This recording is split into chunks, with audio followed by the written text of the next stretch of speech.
In this video, I'm going to show you how to clear your cached information on Google Chrome.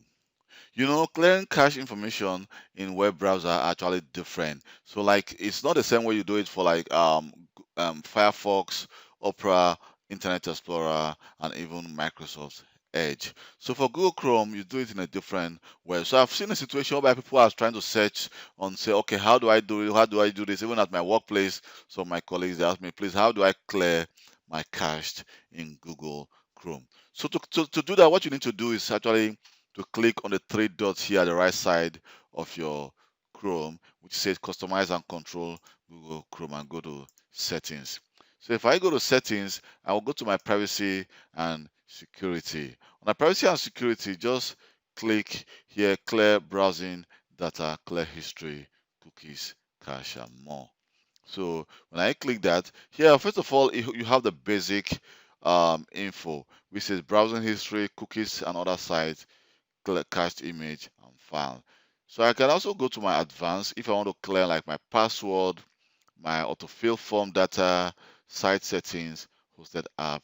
And so right now we have the option that actually says I want to do that for the last hour, past 24 hours, last 7 days, last 4 weeks, or all time. So if I do that for all time, I'm going to say just clear my data.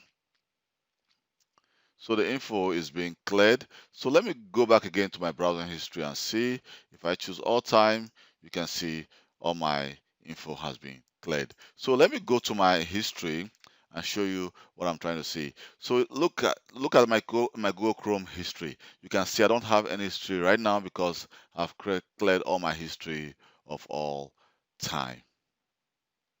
So that's how easy it is to actually clear your information or your cached info in Google Chrome. Thank you very much for taking your time to watch my video. My name is Kelvin Johnson. And please, if this video has been of any help to you, don't forget to subscribe to my YouTube channel and also try to give me a like up and a thumb for taking my time to watch this video. Leave a comment below if you think there's anything I can improve or you have any question. Just leave it below and I will reply to your comments as quick as possible. Thank you once more and see you next time.